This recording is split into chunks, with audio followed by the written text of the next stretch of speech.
Hi and welcome to the short tutorial. In this video I will show you how to do the anonymous questions on the Snapchat. So how you can do this, student, watch this video till the end and you have to follow the same procedure. And if this video really helps you out, do subscribe to my channel. So first of all, you have to open your Play Store and you have to download the Send It application from here.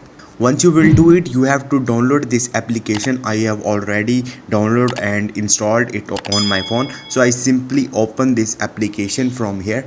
Once you will do it, right here you have to click on the edit and right here ask me anything anonymously. Okay, once you will do it, click on it. Now click on the share and your Snapchat will be open.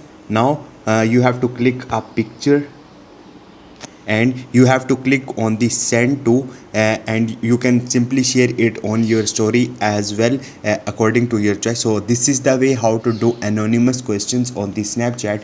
Hope this video will helpful for you. If you have any question, you can ask me in the comment section and don't forget to subscribe my channel. Thank you.